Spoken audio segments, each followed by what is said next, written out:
Ideally, I get to talk about space and astronomy news here on my channel, but in reality, I have to spend some time dealing with science denialism in space and astronomy, but also climate change and COVID.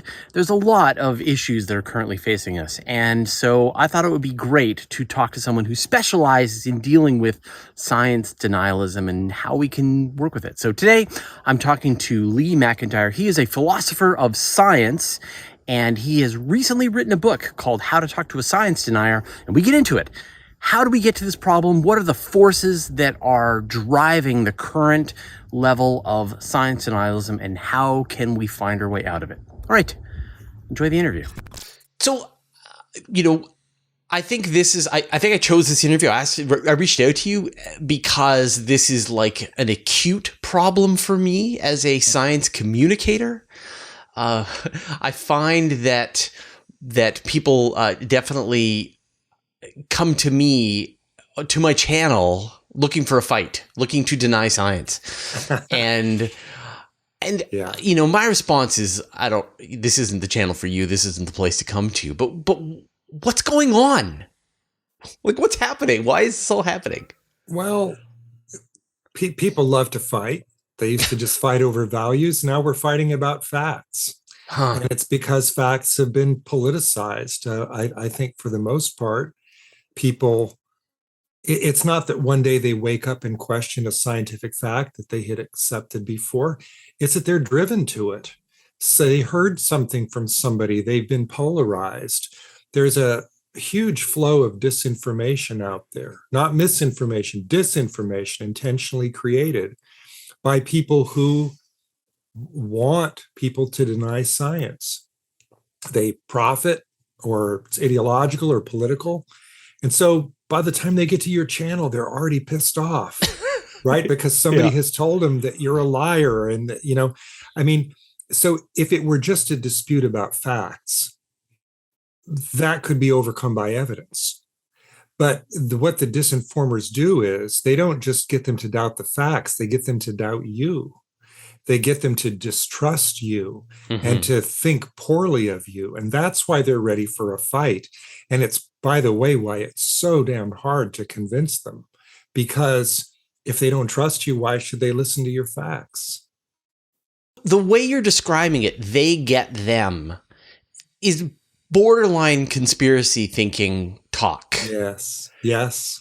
And in many cases, that's the other side sounds that way as well. So what is the difference between your understanding of a campaign to erode people's faith in or trust in facts versus the conspiracy version where people start with the conclusion and get back to the, It's a great question. And I mean, the foundation to realize is that there was some work done by the Hufnagel brothers and some cognitive scientists, John Cook, Stephen Lewandowski, a few years back, to show that all science deniers reason in the same way, and that a very important step in their reasoning is belief in conspiracy theories.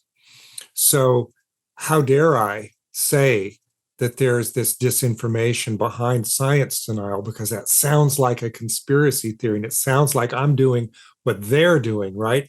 And then if I reply, well, but this is true, well, that's what every conspiracy theorist says, would say. Right? That's what they would say, right? So how do I get by this?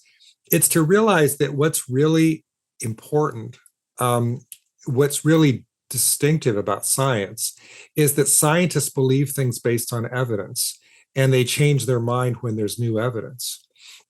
And so I think that, especially to a conspiracy theorist, especially to a denier, what's really interesting sometimes is to point out that there is a real live conspiracy, not just a conspiracy theory for which there's no evidence because the shadowy people are so good that, that they're able to hide all the evidence, and that's just what they want you to think.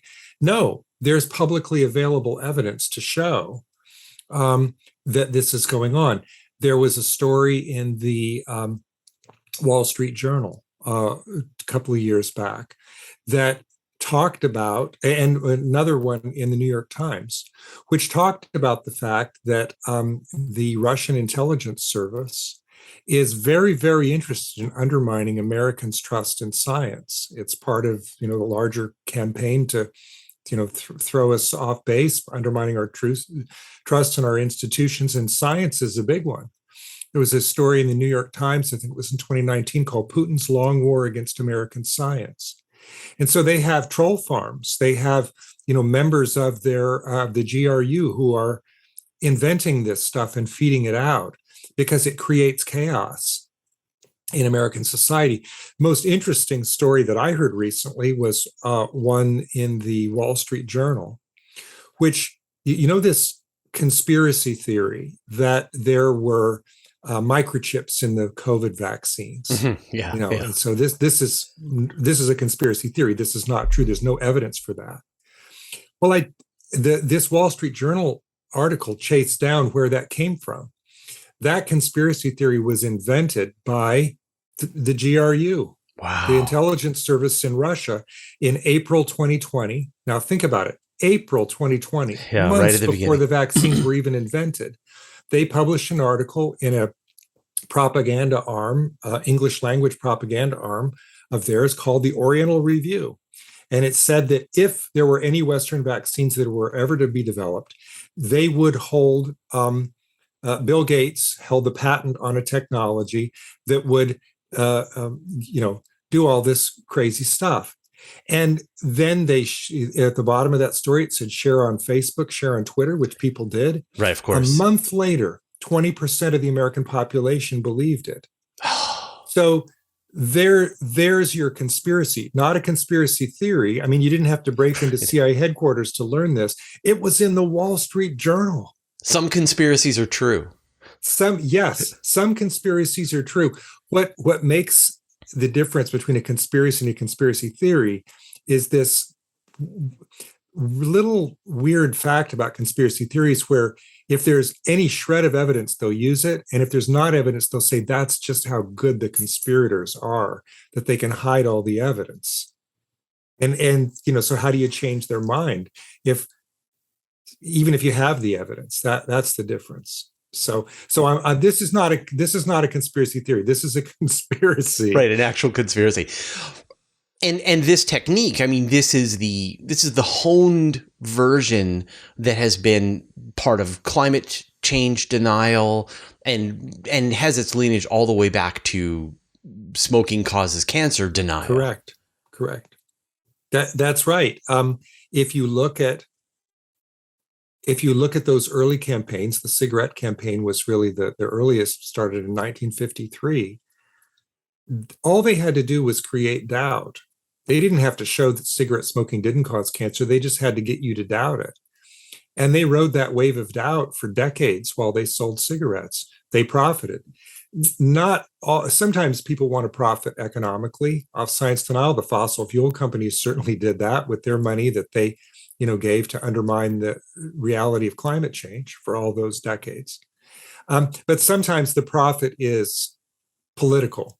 Sometimes it's ideological. That's what the Russians are doing with American science. I mean, maybe part of it was economic. They had the Sputnik 5 vaccine. They wanted that to be the one sold all over the world. So the irony there is that they did such a good job of spreading their lies that soon Russian citizens didn't want to take the Sputnik 5. Right. So that was trouble. Right. That even Russians now are skeptical that there's any value in taking the COVID vaccine. So, I mean, the climate change is the one that I have the most personal experience with. I mean, obviously I have personal experience with moon denial, lunar landing denial, with flat earthers, etc. They seem harmless, although, but it's the climate change denial, which is the one that feels most acute. And it's palpable. Like when we started covering climate change stories in Universe Today, 10 years ago, 15 years ago, like a long time ago, people popped out of the woodwork and it would just be this avalanche of denial going on, of undermining, as you say, undermining the evidence, making false claims, et cetera, et cetera, et cetera. And it felt overwhelming. And it felt, to me as a science communicator, it was frustrating and really disheartening. Like, it really hits you at the core of what it is that you do. And it's taken a long time for me to come emotionally to the point where where I just keep on keeping on, right? And you just keep going, and we just keep doing our thing, and we just delete, or ban, whatever, right? You're like, okay, you're a Russian troll farm. We do not need to give you a platform on our channel. And that's exactly the right way to fight it, by the way, because the research on this shows that disinformation, misinformation, once it gets loose, certain number of people are just going to believe it. And so deplatforming the disinformation, that's the best way to fight it. But it does kind of go to your core. It's kind of a gut punch if you're a scientist or an ally of science. And that's what they want. I mean, it's coordinated. It's a coordinated attack. And just remember, it's not done for no reason. There's a purpose behind it. That's why, they're so virulent about it. And funded. And funded. Yeah. Right. Better funded than me. Yeah. The exception there, I think that you should always look for who's profiting by this, who wants you to believe this.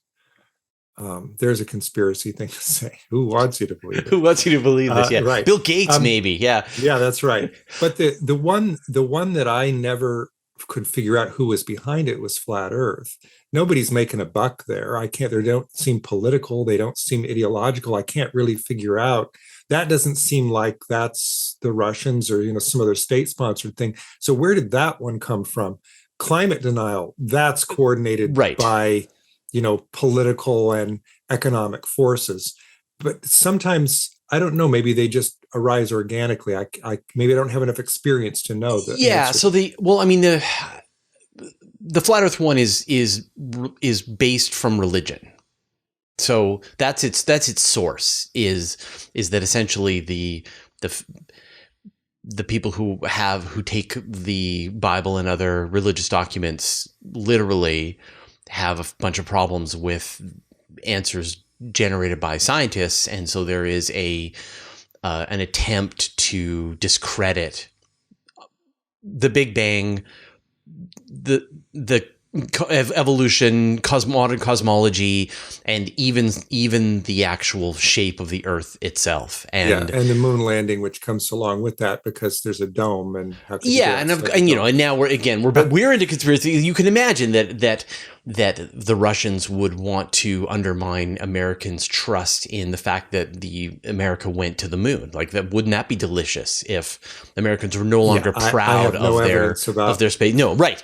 And so we're not going to speculate. We're not going to make any conclusions, but you could do your own research and draw your own conclusions. So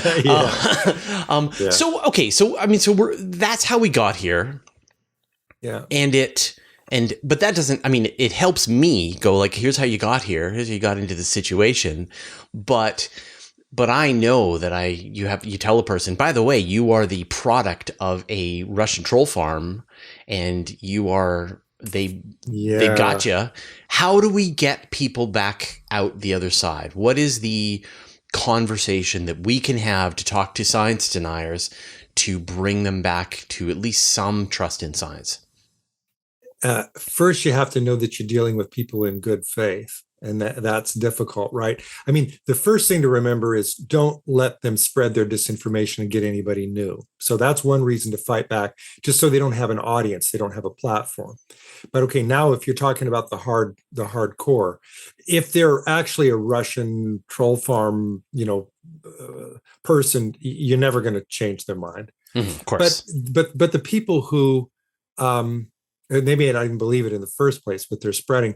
But the target audience here, and this is what I discuss in my book, How to Talk to a Science Denier, are the believers. They're the people who have been duped. The people who are the victims of this disinformation campaign. And the problem there is nobody ever wants to think that they've been duped. Mm-hmm. Mark Twain said it's easier to fool somebody than to convince them that they've been fooled. So how do you now? I mean, one way might be, I mean, look, if they're a good conspiracy theorist, you might share some of that information about, the Oriental Review and vaccines, et cetera. I mean, show a good suspicious conspiracy theorist might be compelled by some evidence that there's a disinformation campaign. It might work. What the literature shows is that sometimes you can convince them with facts. You have to handle it the right way. There was a study in Nature Human Behavior in 2019, which showed that you could use facts. That's called content rebuttal. And if you're an expert in climate change and you've got the goods, go nuts. But what they also showed is that there's something called technique rebuttal, which is that suppose you're an ally of science, but you're not an expert on, any, given thing that somebody's denying. Then you can study the reasoning pattern. The fact that they're going to rely on conspiracy theories or cherry pick evidence or rely on fake experts, et cetera. And the study talks about how to use that knowledge of their flawed reasoning to push back, to talk to them not about the facts, but about how they're reasoning based on the facts. So give me an example of this. That can work. Yeah. So give me an example of this. Like, let's say, you're down for a family dinner and your cousin doesn't believe in climate change. Yeah. And says, like, climate change has naturally happened and this is normal and so on. How do you use those kinds of techniques? I mean, it's a neat term. I like that you're going after, because in many cases they will have studied this and they will have all of the cherry-picked facts ready at their disposal and the rebuttals to anything that you say as a layperson you've just gotten sucked into the conversation that they want to have because they want to convert you too. And then they have all the armaments at their disposal to get you. And so what is the technique that you use? How would this play out in practice? Well, one thing that I do personally is, because I'm a philosopher of science, I'll just kind of ask them how they think science should work. How for instance, you talked about the flat earthers having their beliefs based on faith, but they don't say that. No. They'll say their belief is based on evidence. And then, okay, so they're really ready to talk about Aristarchus or the Foucault's pendulum. They want to talk about that because they know what to say. What they don't want to talk about is when I say, well, wait a minute, why do you think science would have to prove its result? I mean, you don't have proof for your result, do you? Or, when they claim to be such great skeptics, I'll say, wait a minute, you're relying on your experts, I'm relying on mine. We've got to have some way to assess who's more trustworthy here, but, don't make it sound like you've got proof and you've got experts who are 100% right, because you don't know either, and then maybe they'll say something like, oh, so nobody knows. Well, okay, maybe nobody can prove it, but now let's start to assess the evidence. How likely is it? So I like to talk about the double standard of reasoning. So what's that? Conspiracy theorists, they sometimes claim to be the greatest skeptics in the world, but they don't really understand skepticism. I mean, because really they're quite gullible. I mean, they're skeptical about what they don't want to believe, but they're very gullible about what they do want to believe. They don't need, anything other than the fact that somebody on their team said, this is true. And so just to ask questions like, well, why would you believe that? Or what's your source on that? Well, how do you know that he's reliable? Well, do you know that this person lost their medical license? Or did you know that this person sells products that, compete, alternative cure for COVID, and they make millions of dollars on their website? To bring up things like that, to undermine the credibility of the folks that they're relying on, I think that's perfectly fair game. I mean, with climate change, a lot of the pushback comes from, well, but what about this scientist? What about that scientist? And then, you can drill down. Is this person a climatologist? Have they done peer-reviewed studies? Where does the money come from? And sometimes you'll trace it back to a think tank that shall go nameless because I don't want to get sued, that funds some of this research. Yeah. And they have a vested interest. And so, so there's a way. Now, what I'm doing there is pushing back in a way that maybe is intended to make them feel stupid. That's not the right way to convince somebody. If you really want to convince somebody, the only way to do it, and there's not a lot of scientific literature on this, but the anecdotal literature bears it out, is empathy. People get their minds changed when they're talking to somebody that they trust. And the way people build trust is face-to-face conversations with somebody who's calm and respectful and listens. And it is the hardest thing to do when somebody is pushing your buttons and you don't know if they're arguing with you in good faith or not, and they're angry and they're accusing you of being a liar and all that. It's a really hard thing to have an empathetic conversation. Yet that's really the only thing that will work. And I think it's that good faith part. That is your first gate. That's your first decision. And in many cases, people will get sucked into a argument with a person who isn't arguing in good faith. They're looking for easy wins. They're a troll. And they're going to change what they say. You'll refute something. They go, oh, well, what about this? What about that? They're just in it to win. And they're in it to make you uncomfortable, to make you bleed. They enjoy watching you suffer. And I think that like that troll, the ability to spot a troll is the number one key. If you can figure that out and then disengage, you can avoid 90% of the frustrating conversations. Deplatform the troll. Yeah, deplatform the trolls. Don't get into a big public debate with them, because then that just sucks in other people. One question that I use that I hadn't thought of it this way.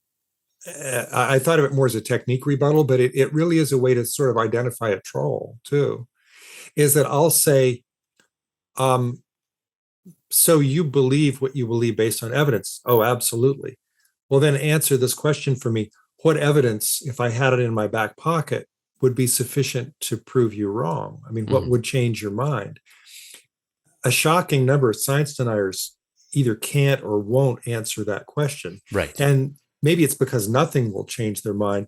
But if it's a good faith person, you see them struggle with that. You see them think, I mean, I've watched this happen in some of my conversations with flat earthers who'll, kind of think, wow, wait a minute, what would change my mind? Mm-hmm. And that's the first step, in getting them there, because if they can be convinced just how important it is to be able to answer that question, and they can't, might make them begin to doubt a little bit. And it is interesting.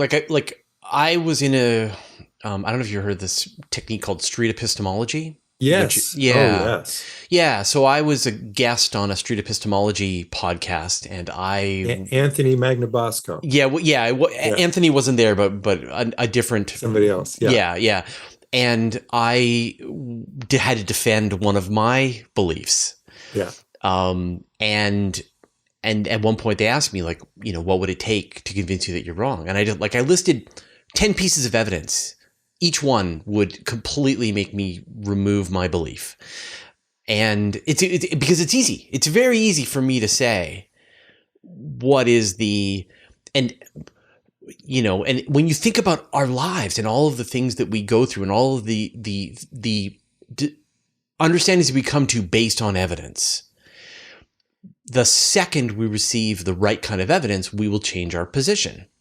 What's wrong with my fridge? The compressor's broken. Swap out the compressor. It's still broken. It wasn't the compressor. My belief that the compressor was broken on my fridge was wrong, and I will lose it, and I will gain a new belief, which is that maybe it's the whatever. I don't know what goes on inside a fridge. Compressor might have still been broken, but that wasn't sufficient to explain it, Yeah, right? exactly. Right. Yeah. So you have this belief and you take action, and now a new facts inform you and you change your mind, and and so I think I think if you can get to a place where all of the things that you believe, you believe you have a really good chain of evidence that's gotten you to the point that you believe what you believe, and you also feel ready and willing to give up that belief at the drop of a hat. Bravo. It is so, it's so freeing, because now you move through the world optimizing your existence based on what you think is the most available facts that you have available to you. Yeah. I love it, because that's, I wrote an earlier book called The Scientific Attitude, and what you just described, I think, is the scientific attitude. You care about evidence, and you're willing to change your mind when there's new evidence.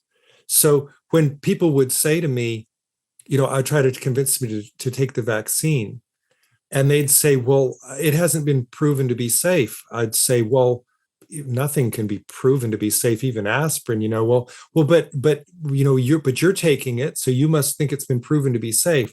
And then I can say, no, wait a minute, I have sufficient evidence to make me believe that it's safe. Well, and actually I'm doing a comparison, right? Because I don't know that with 100% certainty, but I don't have to know that with 100% certainty to make my choice, because this is the risk of me getting COVID and being wrong about COVID, and this is the risk of me taking the vaccine. Guess which one I'm going to go for? So maybe you're right that they're 10 years down the road they're going to find something wrong about the vaccine. But was I still smart to take it based on what I knew at the time? Yes, it was still rational. That doesn't, and it's really hard sometimes for science deniers to admit that science can be wrong, make a mistake and move on. And that doesn't mean that you were foolish for, believing whatever you had sufficient evidence for at the time. So there are, and that leads into another question, is that there are things that are good for science, but sound weak in perspective. And you just gave an example of one of those, the willingness to change your mind when new evidence comes in.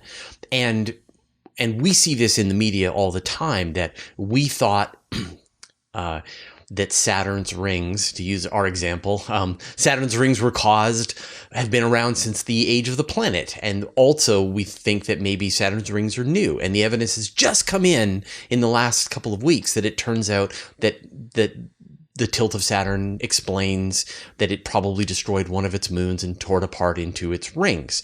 And so you would have to explain, we used to think this other thing, but now we're wrong. We were wrong. And now we believe this new thing. Beautiful thing of science. But you're right. It sounds weak. Yes. And it's not weak, though. Uncertainty and the ability to change your mind based on new evidence is a strength. Totally. Yeah. It's a strength of science. One of the most important books I ever read about science is by Stuart Firestein, called Failure. He's got an earlier one called Ignorance, where he argues, I joked with him one time that his next book should be called Catastrophe, right? That failure is the hallmark of science, the ability to make a mistake, learn from it, and move on. As long as it's a good faith mistake and not fraud, that's okay. That's how science works. And, we move ahead. Think about the COVID vaccines. At first they thought that this was going to keep you from getting COVID. And it can, in a statistically significant number of cases, but it's not a guarantee that you won't get COVID. And then, then the story came, okay, well, it won't keep you from getting COVID, but it will keep you from dying, on a ventilator in the hospital. But then some people who were double and triple vaccinated had that. And then, the story changes. Okay, well, we now know that it makes you much less likely to get COVID and much, much, much less likely to die of it, but it's not a guarantee. That's okay. That's just how science works. And I mean, the people who went into it thinking that it was a guarantee, they weren't listening. I read a Reddit page the other day, and somebody asked this question about, why Why did the scientists lie to us when they told us that, that we were never going to die if we took the vaccine? And the answer was, nobody lied to you. You were just too stupid to understand what they said. Now, we wouldn't say that to a denier, right? That's insulting. That's not going to work. But I had to chuckle because it made, I shouldn't admit that in public, but I chuckled at that because it made it clear, yeah, they weren't lying to you. They were just wrong. And there's a distinction there. Yeah. So, and I think, like, science is best when you, and this is like a conversation I have with people about the purpose of, like, the way science works, that science is attempting to essentially disprove hypotheses, and whatever you fail to disprove is the one that seems most likely, but you're just waiting to disprove that hypothesis. And so when we do stories about the Big Bang, etc., you get a lot of people saying, like, oh, scientists are dogmatic in their belief of the Big Bang and dark matter and so on and so forth. And it's really hard to get across just this core concept that a scientist can't wait to change their mind. They can't wait to be proven wrong. But it takes evidence. But it takes evidence. Right? Yeah, it takes evidence to be proven wrong. It takes evidence to do it. I mean, they're not, that thing I loved about Kuhn. You don't give up one paradigm to believe nothing. You give up a paradigm because there's a better one that's competing and sometimes waiting for that better paradigm. But I mean, sometimes scientists are dogmatic. You read especially the history of geology just scares the hell out of you all these times when they just wouldn't change their mind. But eventually, when the evidence is sufficient, they will. And here's the interesting part. I've always thought, when they don't, they're no longer scientists. Then they're ideologues, right? Yes. Because that's your union card for being a scientist, to look at the evidence and say, I was wrong and I'm willing to change my mind on the basis of it. And the people who say, oh, that's weak, my reply is, so what's your plan? What else have you got that's going to work better than that? I mean, ideology, your own dogma, gut instinct, trust, faith. I don't know what I'm supposed to do, right? I had to make a decision about the vaccines when they first came out. I'm not a vaccinologist, virologist. I didn't know, but I trust the scientists who were doing it, and they might make fun of that.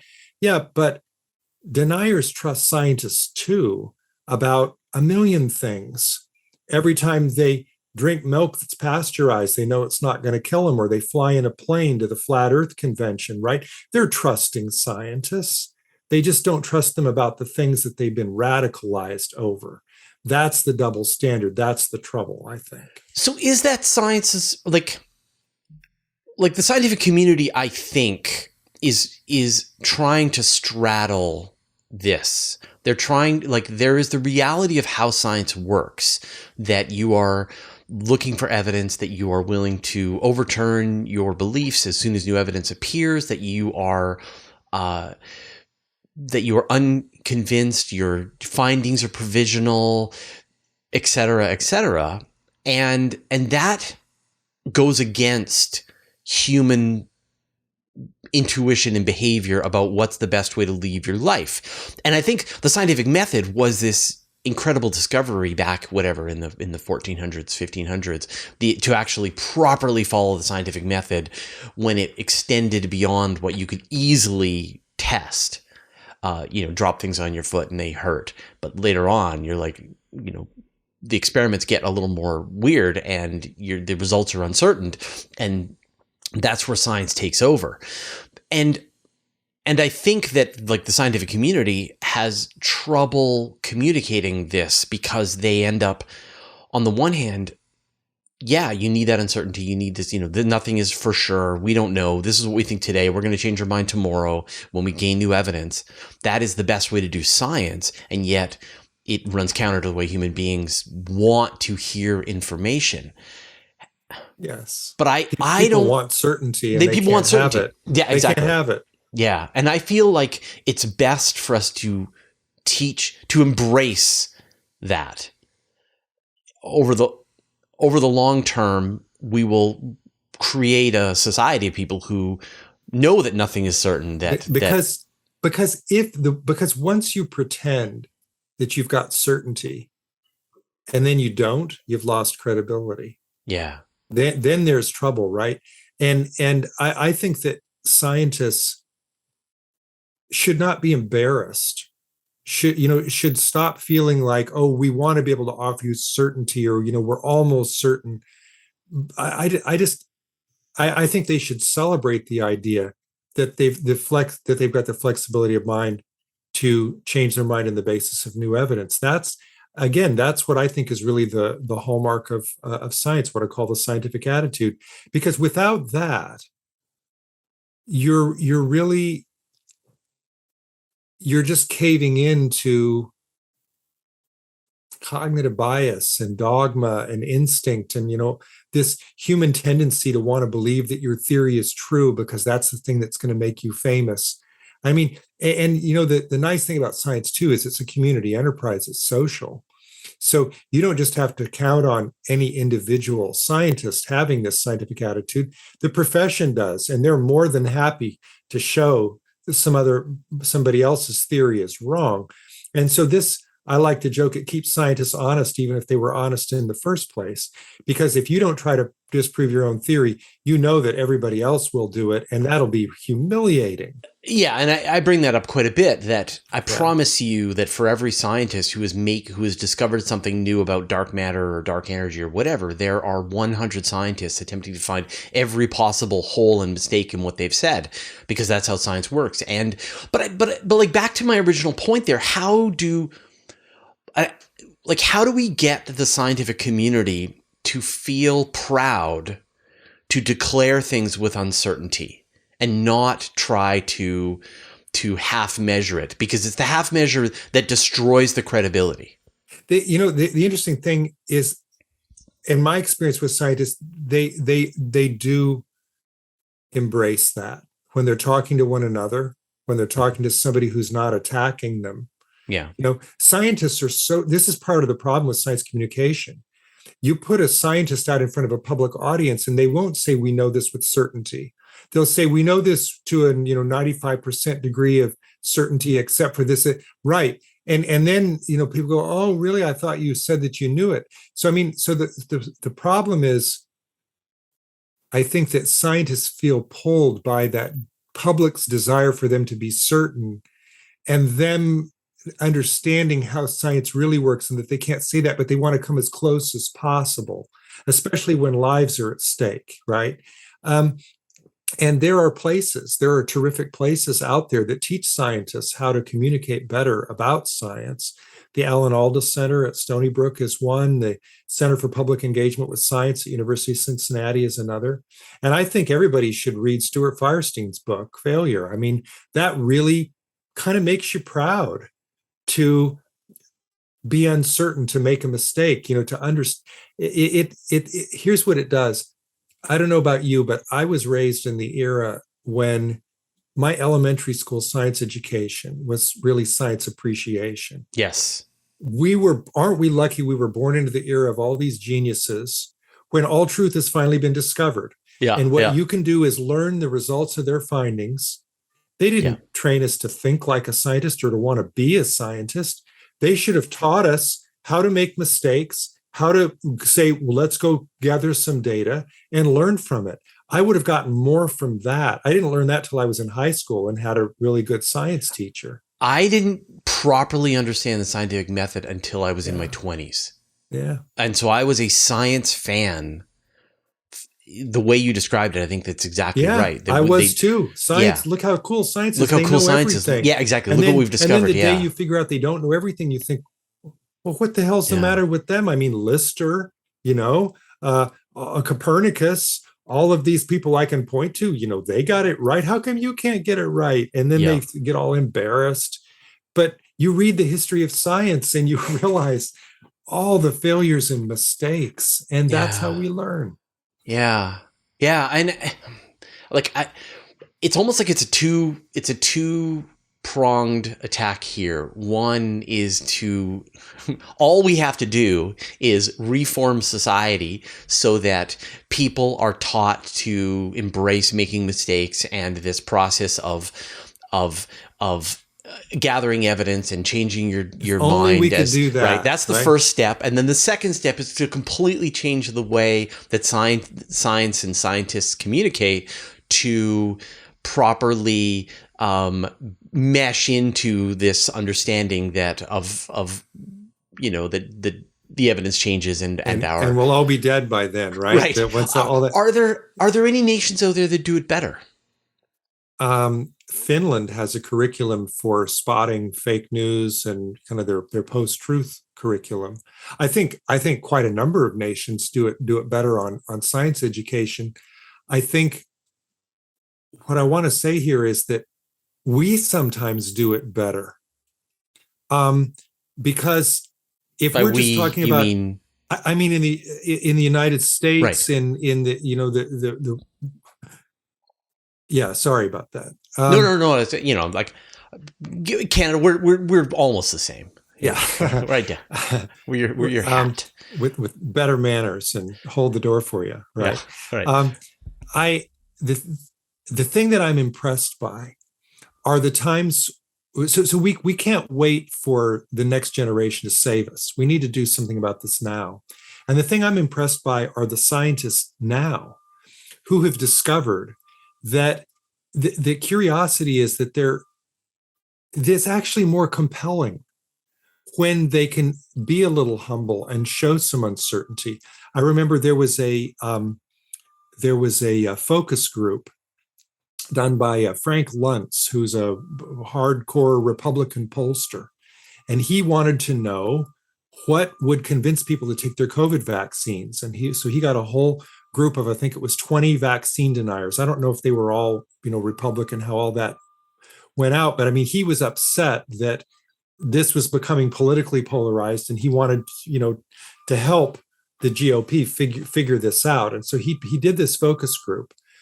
And what he found is that what didn't work was opinion from politicians saying, take your vaccine. You know what worked? A scientist came in and said, well, look, we don't know everything, but here's what we do know. Mm-hmm.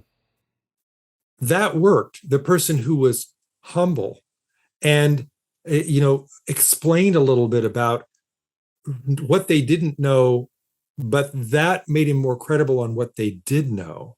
And, here's why we think this, and we've done the studies, and here's what we know so far. And here's what we would need to know to change our mind. At the end of that focus group, 19 out of the 20 said that they were more likely to get the vaccine. And the only reason he didn't get the 20th is because that person had to leave early. I mean, so we can actually do this. And I think the example, we don't have to look at the education curriculum, overseas. We need to look at what good science communicators are doing right now with the adult population. The science denial is really an adult problem, and we can train children to kind of inoculate themselves against this. And that's super important, right? But we can't wait for them to save us. We need to have science communicators, some of whom are scientists, some of whom are not, speaking unashamedly about how science actually works. And I think that that's the main thing we could do. And I think that will bring back some trust. And I mean, people back in the 60s, they say, well, we trusted science. People trusted science, but they didn't understand it. They just, look, we've been to the moon. Look at these geniuses. I mean, that's when I went to elementary school. That's what it was like. But now that there's more disinformation available on the internet, people are beginning to question things that they didn't used to question. But scientists have it within their power to now educate people about how science really works. And I think that's needed. But there is more, but at the same, I mean, you say there's more disinformation. Like my perspective on this is is that we are going through a culture shock, the likes of which we've only gone through a couple of times in the past. The creation of the Gutenberg Bible, agriculture, the Industrial Revolution. Like, there hasn't been many times that that human beings have changed the way they interact with each other. And this one is you now instantaneously can have a conversation with anyone on planet Earth. And and your cultures are going to come into clash with each other instantaneously. And this is a new virus, as it were. We need to create a new immune response as a global culture. And in some cases, it's a technical issue in that Google needs to stop platforming science denial. Like anytime you're ready, Google, on YouTube, etc., just get cracking on that. We as the individual people can both deplatform the trolls, but also I think, I will have conversations with people on my channel who may disagree with me or disagree with science, and I'm not trying to convince them. I'm trying to convince the people who are watching. I'm trying to convince the thousands of people who are on the fence, or who hold some of those beliefs but not all, who are interested parties but are not completely convinced either way, to show what a rational, calm response to science denial looks like. You're doing it the right way. I mean, that sounds great. And I think we'll get there. Like, I think what feels like this is never going to end, that this chaos is never going to end, it will end. That we will come up with a combination of technical solution, behavioral solution, and people will just get exhausted at... We'll figure this out. I mean, the trouble is that the stakes are now higher. Right. Because the consequences of disinformation spread faster.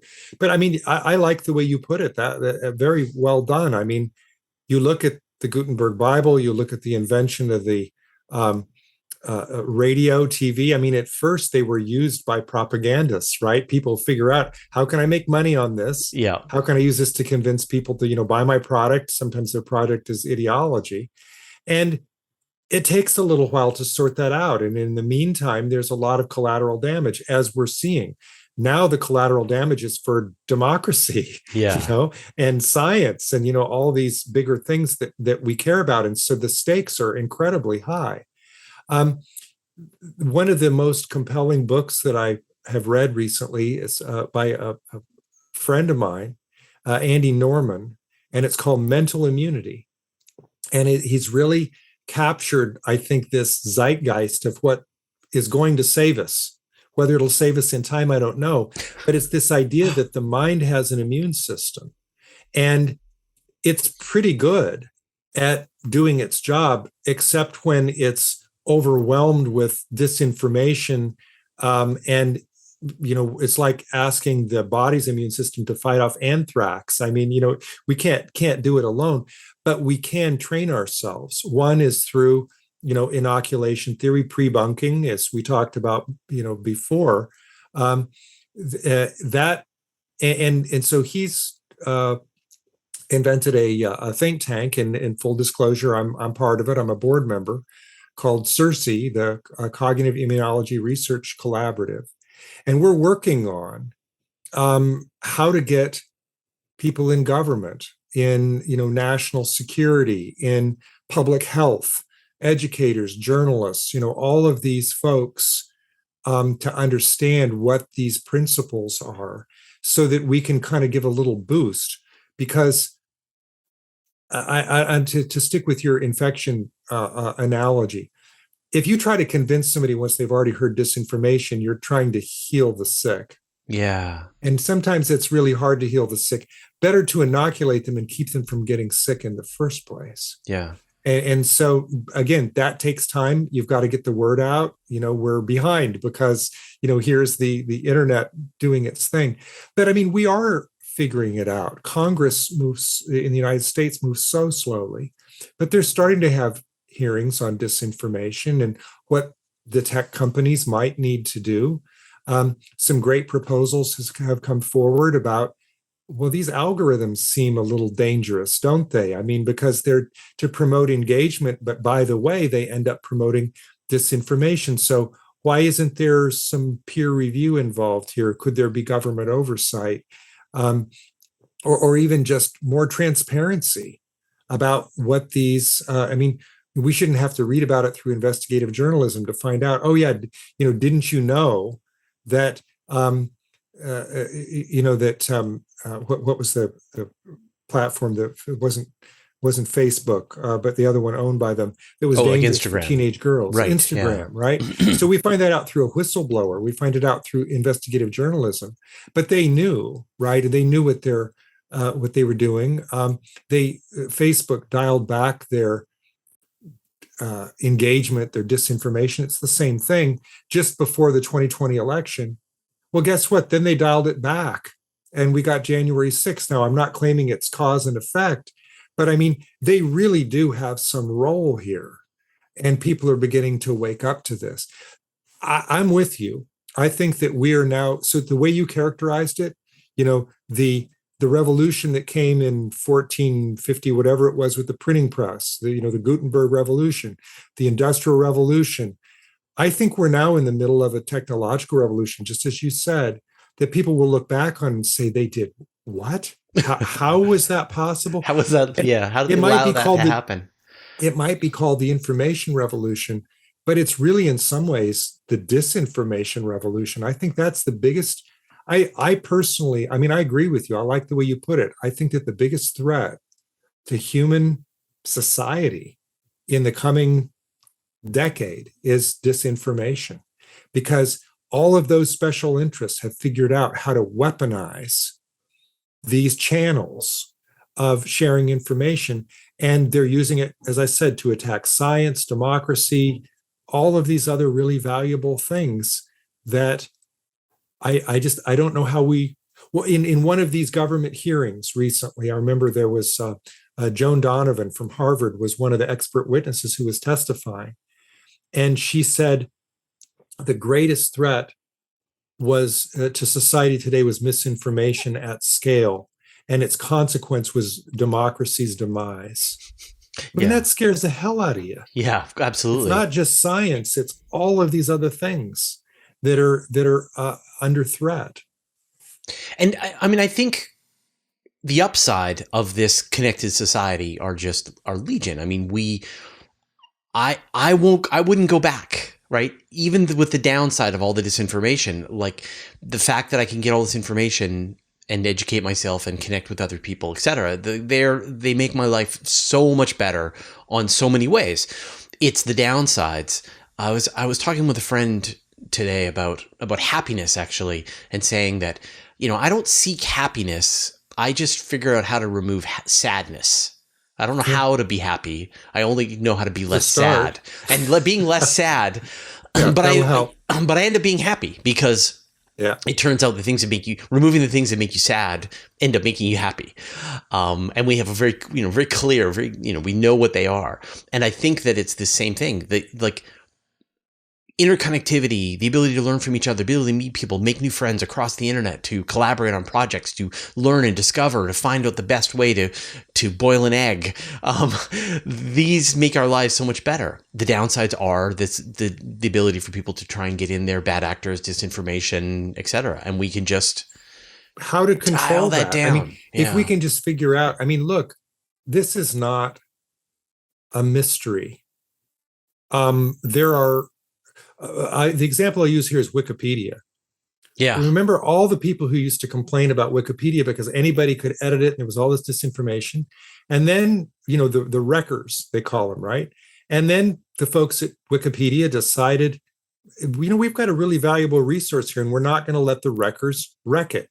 And so they kept it open, they kept it transparent, but they now have some vetting, which looks to me a lot like peer review in science. And I mean, people are now saying that Wikipedia is a model for how the internet as a whole might work. And it's really, quite remarkable. And so, and I think of that because like you, I wouldn't go back, but I don't buy at all the argument that's very popular and sounds, very cool. When people say, oh, the solution to a bad speech is good speech, or the solution to disinformation is free speech. I'm in favor of free speech, but free speech does not mean giving a microphone to a liar.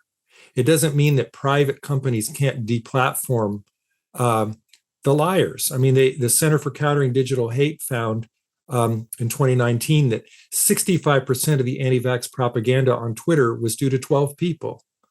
Can we please deplatform those 12 people? I mean, that is the 20th century equivalent of screaming fire in a crowded theater. Can we please stop that? Well, people provide this, they say that if you deplatform somebody from if someone writes a comment that is conspiracy theory on my website and I delete their post, I am ruining their free speech.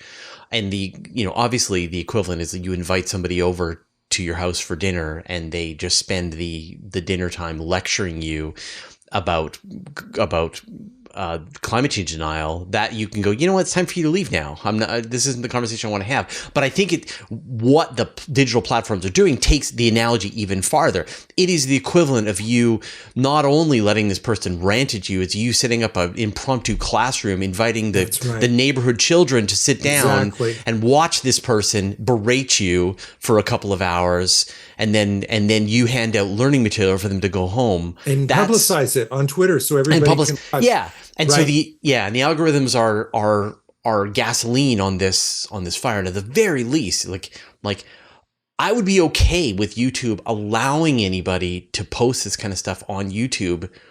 What I need them to stop doing is encouraging and promoting it, because they are accelerating it. They're exactly. And I mean, you're so eloquent on that, because that is, I think that's fundamentally right. I mean, of course, we all know that the First Amendment protects us against government incursion of our speech, not, private companies can, kick you off their stage, deplatform you, do whatever they want. The analogy I use, even for the people who think that free speech should include more than that, I think of something like this. Okay, so you may think that we have to give the Ku Klux Klan a parade permit if they want to have a parade, because the government can't deny them a parade, and they're a hate group, and we can protest. But I believe in a government that allows free speech. Some people would say that. What they wouldn't agree to is to help the Klan hand out their flyers advertising the rally.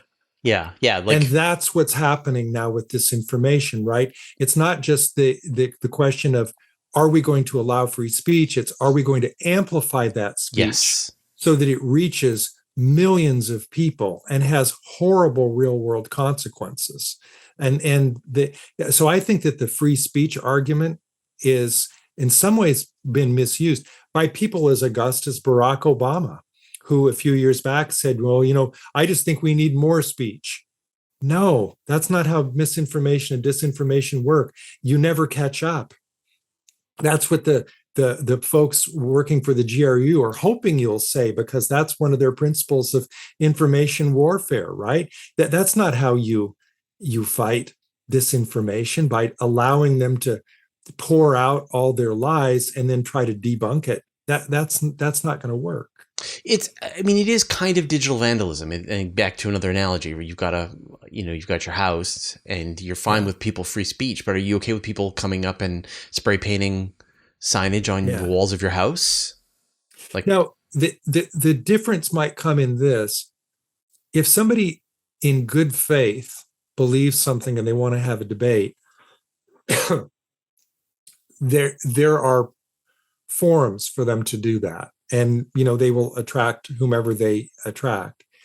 It's this ability, as you put it earlier, to identify who the trolls are. The people who are not really making the argument in good faith, the people who are getting something out of it. But I suppose, too, then what do you do about the believers who, believe the weaponized disinformation? I mean, it's really hard. I'm much more I'm much more with Wikipedia now, with their philosophy. I'm with the idea that you got to put a lid on it and not let the wreckers take over. Have somebody do the vetting, and try your best to get good information out there. It just imagine science if 20% of the scientists committed fraud. The whole thing would collapse. Yeah. Right? That's kind of what we have now with the disinformation revolution. Well, Lee, it's been an absolutely fascinating conversation and a lot of stuff that I can put to work immediately. If people want to find out more information about you, what is the best way to do that?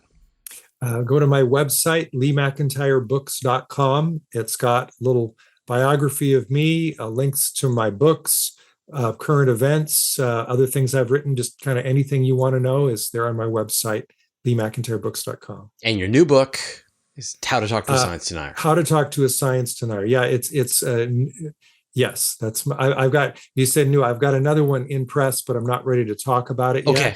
That's coming out next year, and if you have me back sometime, I'll talk about that one, but I'm not quite ready yet. That sounds great. And do let me know if we do solve this problem. Come on back and let me know. In the meantime, absolutely. Right on. All right. All right. Well, thanks, Lee. It was great to talk to you, and good luck with this. Thank you. You as well. Thanks for having me on. All right.